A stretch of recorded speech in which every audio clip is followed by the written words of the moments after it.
right, this afternoon we are going to talk about activating your quantum human design. So we're going to look at human design, and I'm going to give you a new way of defining yourself and your type according to your according to the evolution and the alternative purpose of your type in the unfolding evolution of humanity. So we are going to talk about type, then we're going to talk about lines, and then we're going to talk about centers. So all of these are going to be our conversations for this afternoon. I'm going to give you a new way to think about all of these elements in the chart. If you are new to human design, this is a different way for you to learn human design from the past. I would also encourage you, if you are new to human design, if you haven't done so, pick up a human design book. I'm kind of fond of the one that I wrote, but I'm also pretty open to anybody finding the book that they like the best and reading it. It's a good introduction to the basics of the system. If you are new to human design, everything you learn this afternoon is going to help you out. If you have been studying human design for a while, you're going to hear kind of a permutation or a twist on the way that we've talked about types and lines and centers than before. I'm going to give you a different set of vocabulary words, and we're going to use some of the quantum questioning that we talked about this morning around type, centers, and lines. Your quantum human design, let's talk about what is the true purpose of your type in the context of the evolving world. So you are here for a reason. So let's remember what it is. When we talk about quantum alignment is when your soul purpose and your life purpose are in harmony. Your soul has an intention for being here, and your life purpose has a story that it's living out. We have a tendency to be our own biggest adventure. It's usually the challenges that we have with ourselves, most importantly, the challenges that we have synchronizing our soul purpose and our life purpose that give us the biggest, opportunities for growth and expansion. How's that? And when we are living true to our life purpose and our soul purpose, when those are synced up, we tend to create more ease, joy, and abundance, and also fulfill our evolutionary potential. When we are wrestling with our soul purpose and our life purpose, when we're out of harmony and we're trying to be something that we're not, or resist something that is a true part of who we are, or deny a true part of who we are, then we create pain and suffering in our lives. We also sometimes create pain and resistance when we're not living true to who we really are by type. And that goes beyond the basic definition of type in human design.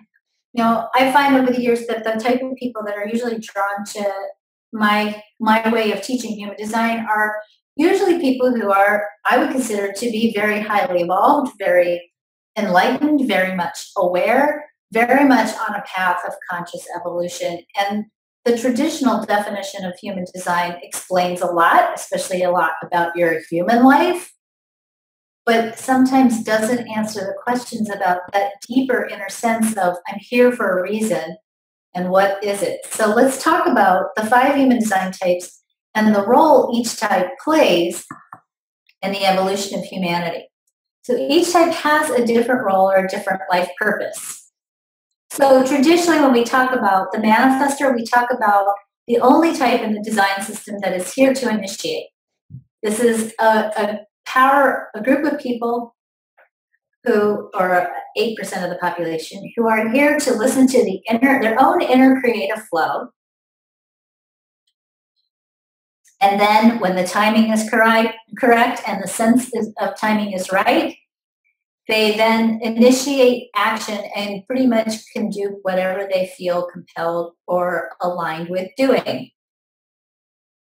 In the traditional definition of the Manifestor, which, frankly, I have problems even with the traditional definition of the way we describe manifestors because I think sometimes it's a particularly disempowering model that sort of tells a story of this person who just goes through life like a bull in a china shop doing whatever the heck they want. And that's truly never been any of the manifestors I've ever met. I've never met one like that. Well, okay, I take it back. I haven't met one like that, but I've met a lot that learned. The manifestor is deeply attuned to an inner creative flow. But the thing we forget to talk about sometimes is that that inner creative flow is sourced in the cosmic plan and in the rhythm of the unfolding of the evolution of the planet. So the manifestor is uniquely configured to be attuned to that creative impulse that the universe is calling forth. And then it follows, the manifestor follows that earthly creative pulse and that universal creative pulse and serves that creative pulse. They are here to initiate people into the frequency of transformation and creativity. And let me just gently say that it's not necessarily anything that the manifestor has to do to others. So if you're a manifestor, it's not like you have to go out and ask the question, well, what do I need to do to initiate people? How do I bring more people into the frequency of transformation and creativity?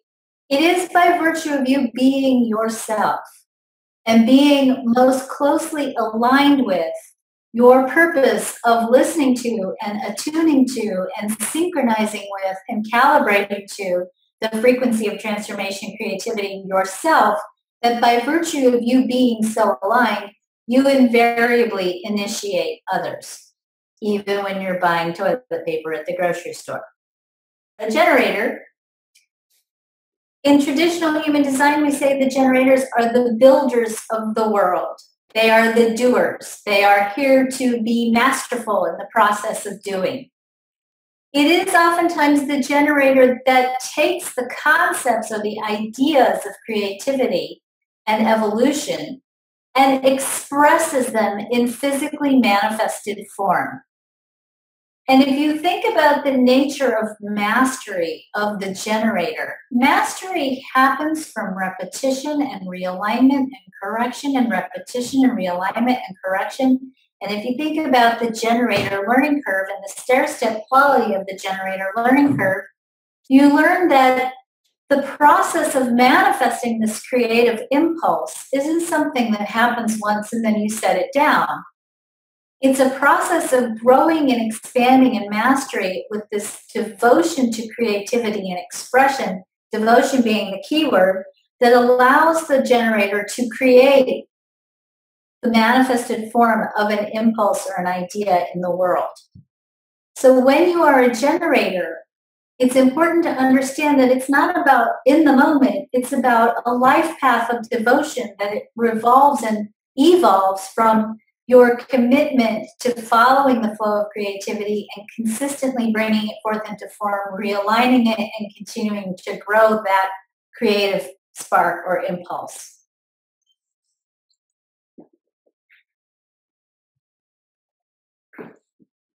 The manifesting generator has a very similar path. They are here to physically manifest creativity. But because the nature of the manifesting generator is to skip steps, and that sometimes the steps they skip, including the language they use, sometimes the steps they skip are the steps that need to be skipped. So they have a purpose of speeding up the quantum process in linear time by making our emotions and our actions more effective. If you can get more done in less time because you figured out what steps aren't vital, you're actually creating more time. The projector, I think the projectors to a certain degree are bearing the greatest brunt of the evolutionary energy.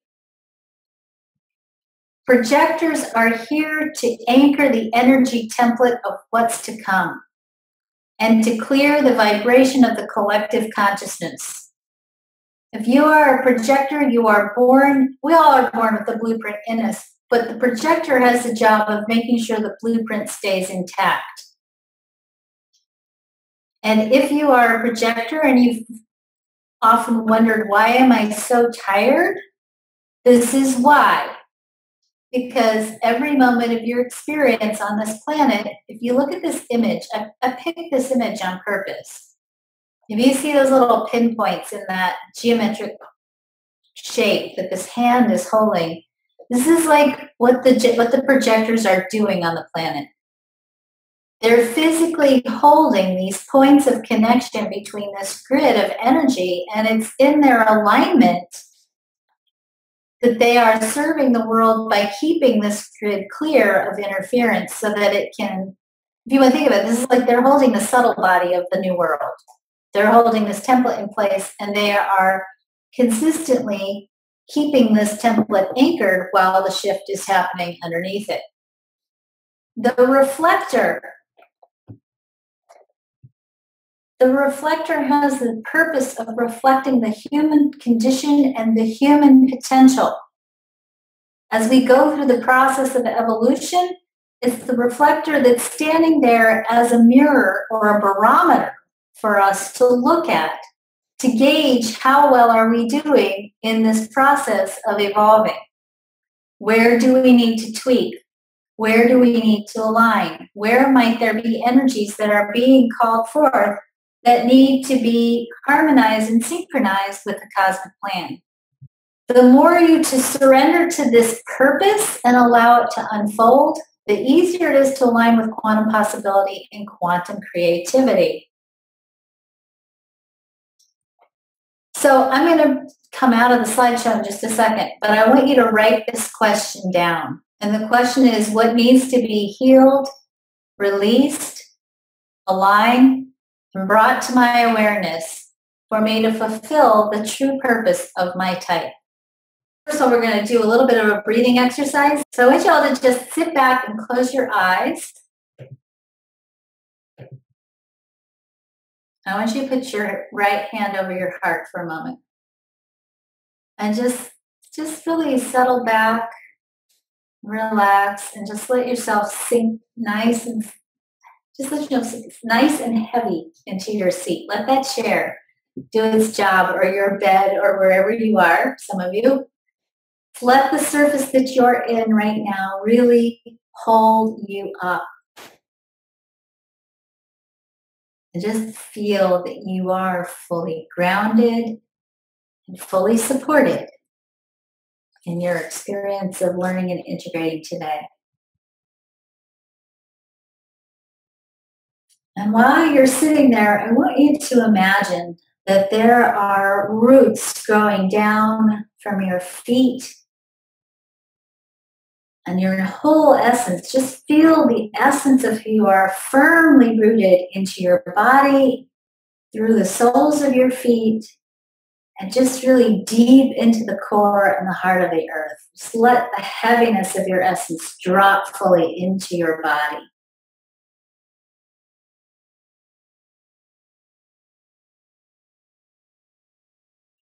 And just really occupy all pieces of your body. Just feel the edges of your toes,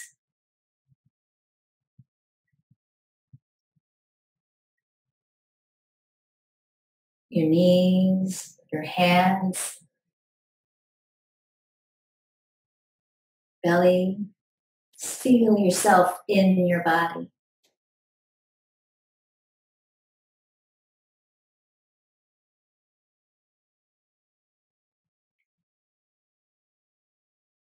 And then I want you just to say to yourself, I am happy to be here.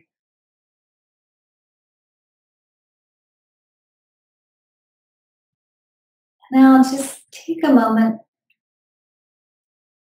Gratitude. Just think about all the things right now in this moment that you're grateful for. Your body. Maybe your chair is really comfortable. Maybe it's gratitude for the complexity and the richness of technology that allows us to connect this way without having to get on airplanes.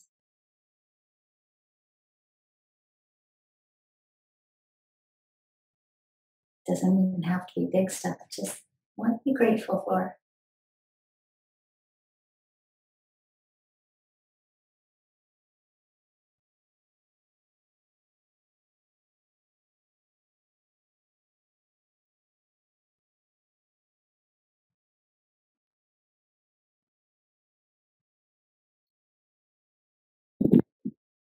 And then I just want you to say to yourself,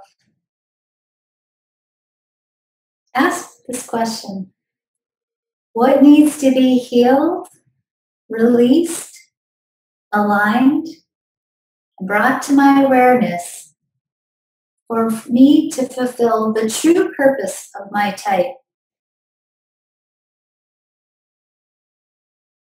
Just kind of feel that question in your heart.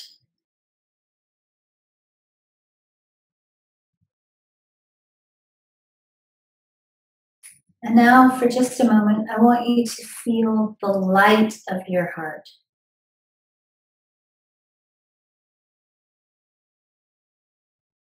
Your heart is a light that shines bright out into the world. And I want you to, as you connect with that light that is your heart, just imagine that light shining brighter and brighter and brighter.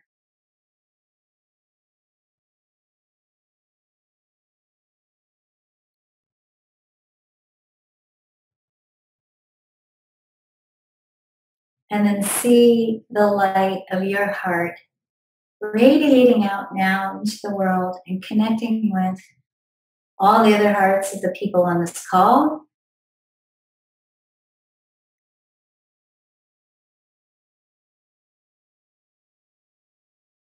And now see their lights amplifying and expanding. And now, as a collective group of light, I want you just to see the light of this group expanding out. And just watch how this light begins to spread across the world.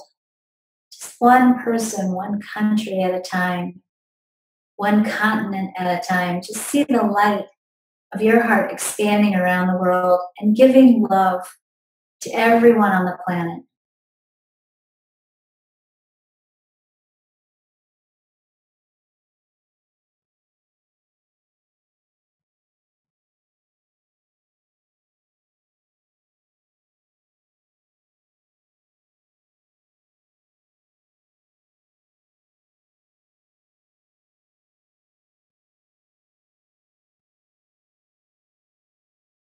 And as you see that light spreading around the planet, I want you to let it radiate back and shine back to yourself. And let yourself receive all of that love that is the nature and the essence of who you are. And I want you to say to yourself, I am love.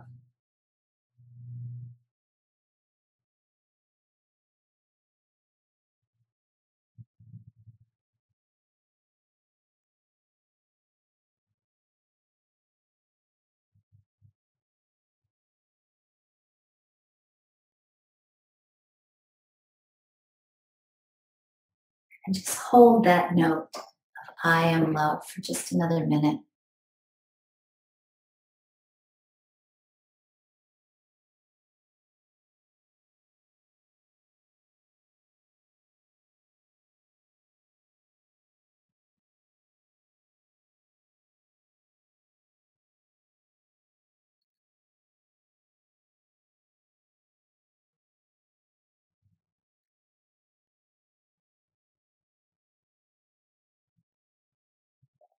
And when you're ready, just take your pen and your paper and just write down whatever answer comes to you about what needs to be healed, released, aligned, or brought to your awareness for you to fulfill the true purpose of your type. Let's shift gears. The biggest source of pain that I see in people,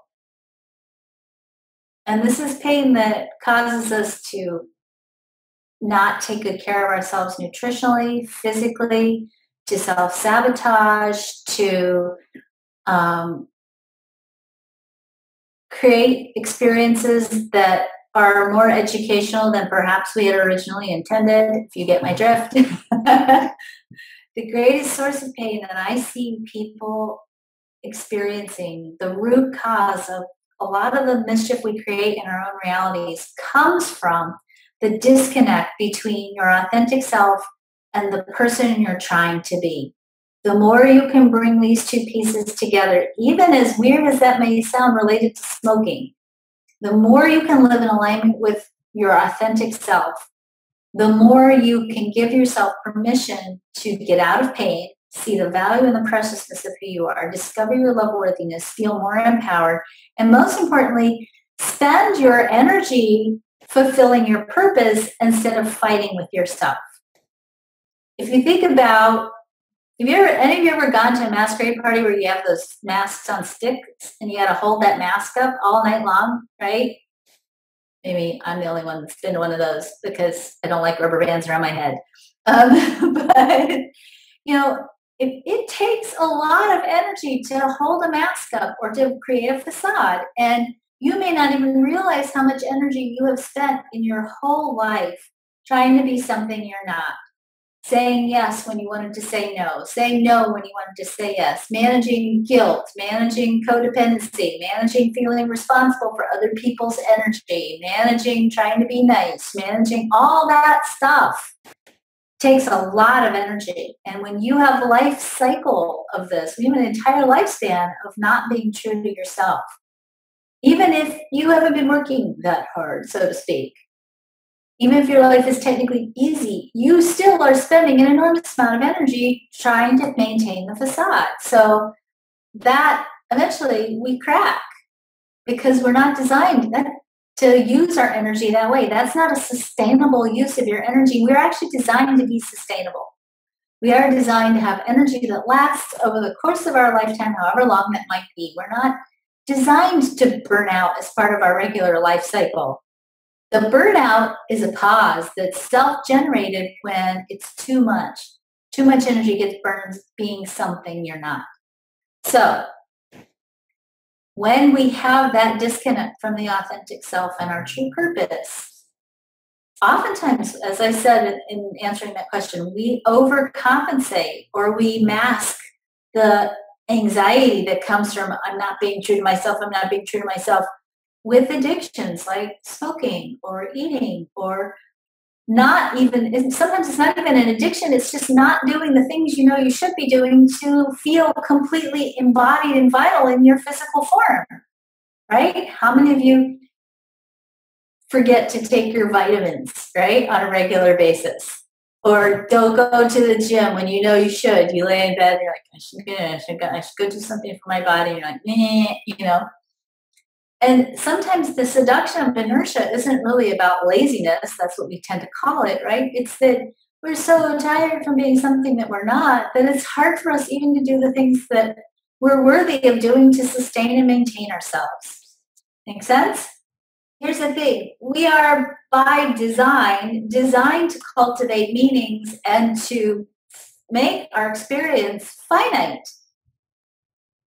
Because we're infinite beings having a finite experience, and to a certain degree, your design is even, I'm going to use a word, but don't take it the wrong way. Your design is kind of limiting the quantum field, meaning, think about this, and this is the analogy I always use.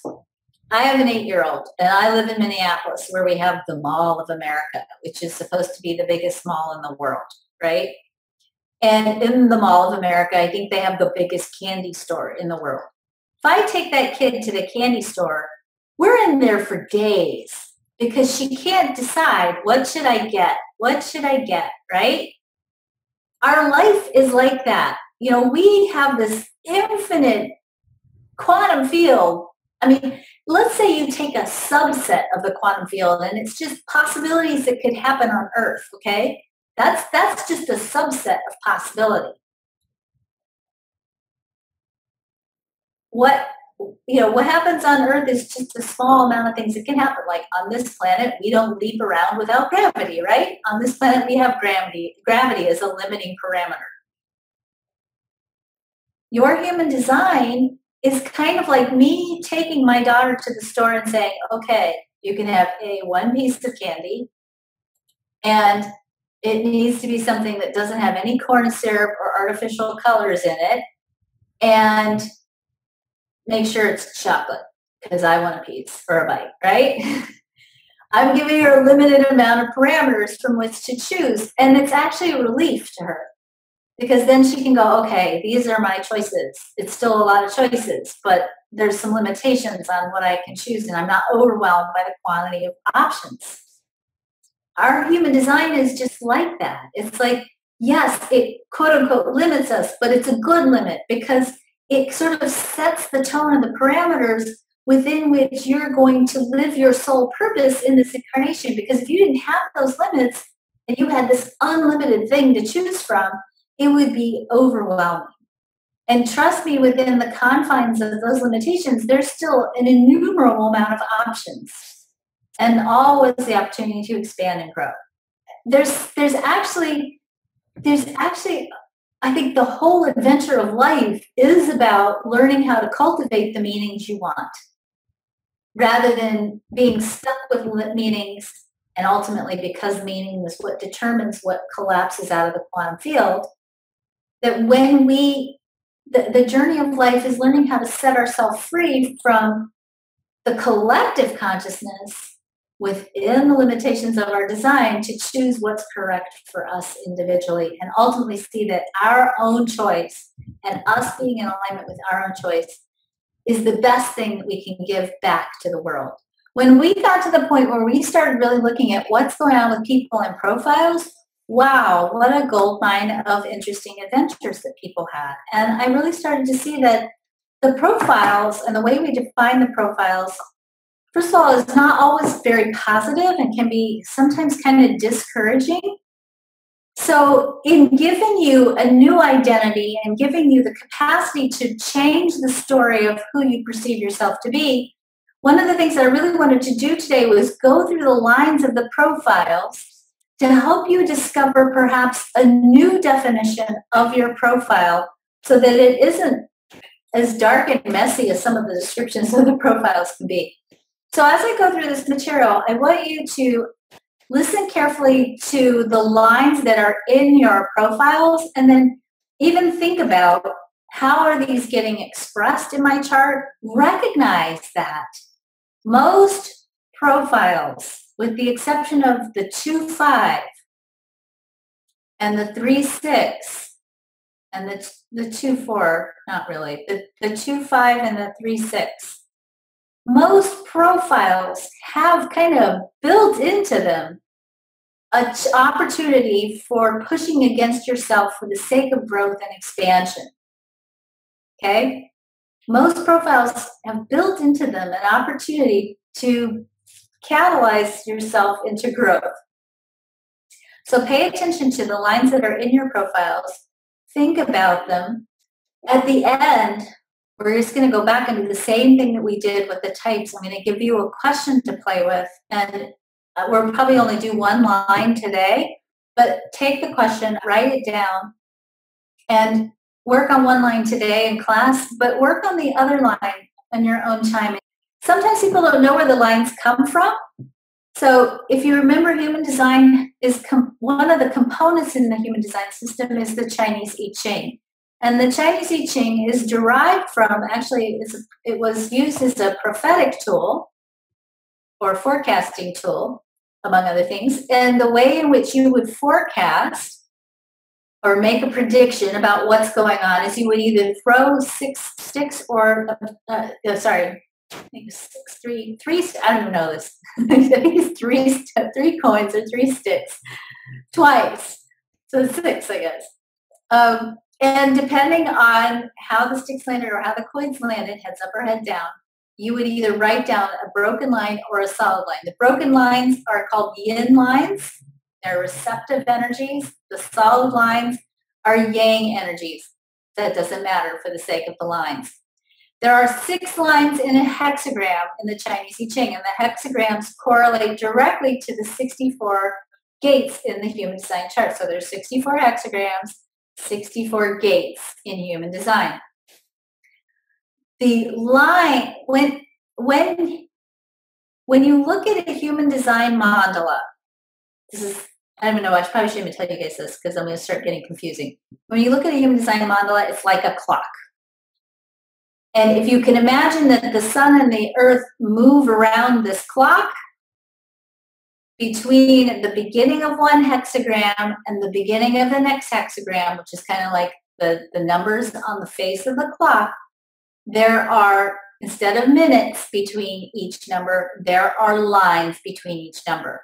So at the moment of your birth, the planets are in the position of the hexagram, that's the gate, plus whatever quote unquote minute that is between the two hexagrams that you're born between. So you may have the gate 6 in line 1, and if you're born, let's say, a day later, 24 hours, it would be the gate 6 in line 2, because that sun position is moving around the human design mandala, just like the hands of a clock would move.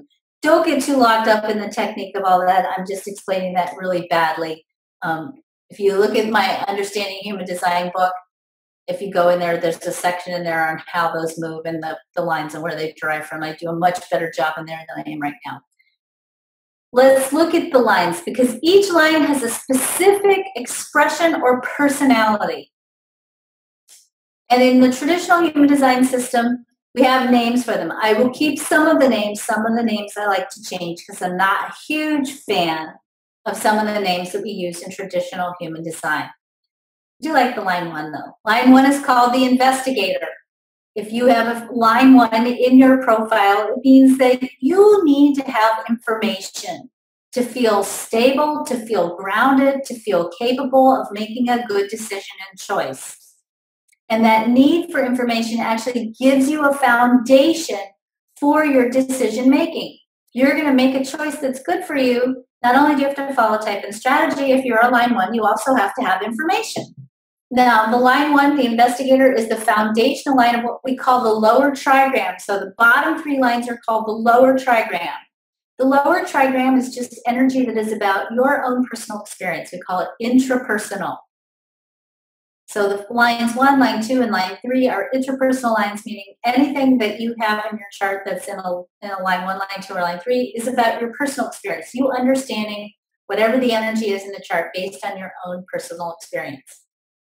If you have a line 1 in your profile, you are insatiably curious. You need to understand before you make a decision and before you can do anything, and you're introspective. The quantum purpose of the line 1 is to lay the information foundation for the security and the safety of all of us. That's your job. You're here to investigate and learn things because it's in your understanding and your studying that you learn the information necessary to help other people become safe and secure. That's an important job. Line 2, call line 2 the Hermit. When you are a second line profile, you need alone time. You need significant alone time to process, to regenerate, to restore your energy, to feel comfortable. Because sometimes when you are a line 2, you get overwhelmed by the energy of the world around you.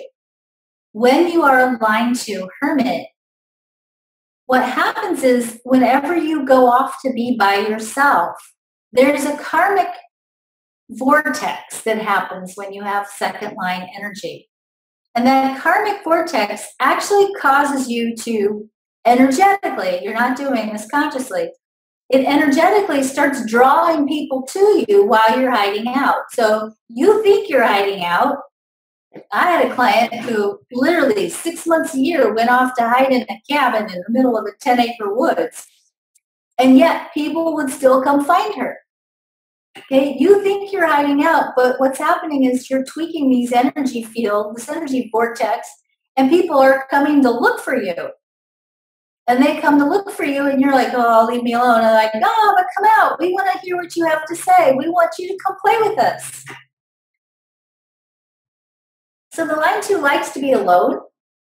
They are designed to be called out of hiding. They can be shy or coy. The quantum purpose of the second line is to go and disappear, hide out, so that they can integrate knowledge, energy, and wisdom and wait for the readiness of others to call them out. When you get called out, it's because you're ready to share what you've just integrated. That's your role. Line 3. In human design, traditionally, the line 3 is called the martyr. I hate that name. I like to call it the experiential learner. So when you are a line 3, you learn by virtue of your own experimentation and exploration. Traditional human design says the line 3 is trial and error. There's no error in the line 3. Anything that you think has been a mistake is not a mistake. It's an experiment. And the line 3 knows what works. They're experts based on what they've experienced. So there is no mistake. There's just experiencing and then sharing the experience. So the quantum purpose of the third line, my pioneers, my third line pioneers, is to explore and experience possibilities and then share your experiences with others to protect and serve them. Line 4, the opportunist. Okay? The line 4 is called the opportunist because they move from opportunity to opportunity. This is the beginning of the upper trigram. So this is the foundational line of the upper trigram. They are transpersonal by nature. They can be gregarious and social. They don't make change quickly. If you're a fourth line, you don't do limbo. So to be on the planet at this stage on the plan is a pretty interesting thing for the fourth line. The fourth line wants to know, okay, what's going to happen next? What's going to happen next? What's going to happen next? There's an anxiousness that can come from the fourth line when they don't know what to expect. For the fourth line to make change, they have to be ready for the next level of change and transformation. We say the fourth line is the opportunist because they don't leave a job until they have another job. They don't move until they know where they're moving. They don't leave a relationship till they have a potential of another relationship waiting in the wings. The quantum purpose of the fourth line is to lay the foundation of community and connection and to prepare the way for sharing and spreading of ideas. The fourth line is contagious. In fact, in one of the lectures that I attended from Rob, when he talked about disease in the world, he said the fourth line they're disease vectors. They're the ones that are always spreading the disease. I don't particularly like that either, but I'm just saying there is a certain contagious aspect to what it is that the fourth line knows because they share it with others by virtue of the communities that they are a part of.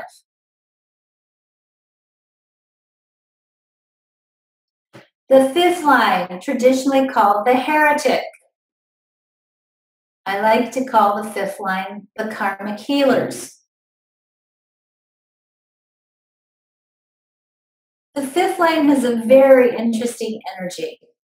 It lives in what we call a projection field. So what happens a lot of times with the fifth line is that people will see through their interaction with the fifth line what they need to see to heal themselves. So by nature, think about this. You're a fifth line profile. You go through life just minding your own business, and you have friendships, relationships, connections with people, and you get into a relationship with someone, and the first thing they do is make assumptions about you and what they think it is that you did. And 99% of the time, those assumptions are probably not even right. And then you're standing there going, wait, what did I do to make that other person think that this was what I meant? And so we say there's a mysteriousness to the fifth line. Of course there's a mysteriousness to the fifth line.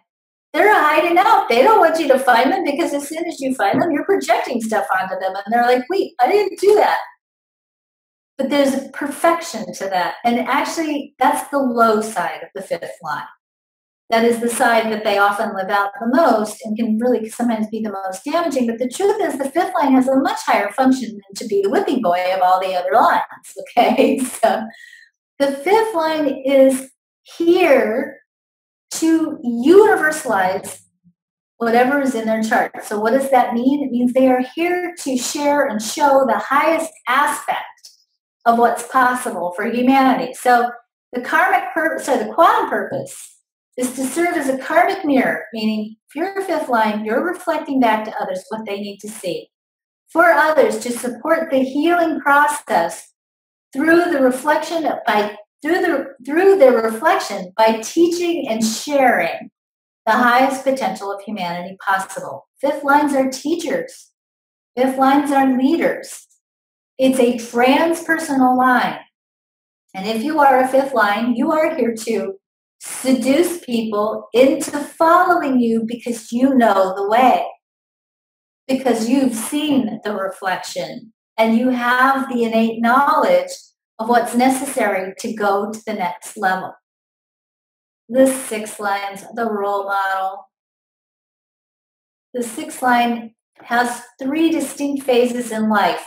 Birth to the first Saturn return, which is a cycle of experimentation and exploration. The second cycle goes from the Saturn return to the Chiron return, which is at around 50, where they go through a period of deep internal integration and calibration. And then the final phase where they emerge at the Chiron return around 50 into the role model phase, where they have integrated everything they've experienced, everything that they've learned, everything that they've watched other people doing, everything that they've studied, and now they are walking their talk. And through walking their talk, show other people what else is possible. The quantum purpose of the sixth line is to experience, integrate, and demonstrate the highest potential of consciousness on the planet, and then to, unlike the fifth line, quietly show us how to live it. Sixth lines don't necessarily like to be up in front as a leader. They like to just go do their own thing and show people what it looks like, and they're not going to come out and do whatever you want them to do unless it's really, really, really worth their while. So here's your quantum question. The quantum question is this: what needs to be healed, released, aligned, and brought to your awareness for you to fulfill the true purpose of the lines in your profile? And if you want to, you can even make it more specific. You could just say, to fulfill the karmic healer role of my profile, if you want to do that, say if you were a fifth line. So what needs to be healed, released, aligned, and brought to my awareness for me to fulfill the true purpose of the lines of my profile? Just a gentle reminder again, writing is one way to access this information. Remember, the real reason we're asking questions is because your higher self or your soul self knows the answer to this. The quantum field has the answer to this question. By asking the question, you then stay open to the possibility of the answer revealing itself to you. And you may not get it in writing. Some of you will. Some of you will find the answer elsewhere. Some of you might dream about it. Some of you might get a sign. Some of you might hear somebody say something and go, oh, that was for me. The universe creates a beautiful feedback loop. The quantum field is talking to you. So pay attention either to what you write or to what you see, hear, smell, touch, and taste. The feedback loop will show you what the answer is. And you don't have to figure it out. Don't get up in your head too much and try to figure it out with your head. Brilliant as I know that it is.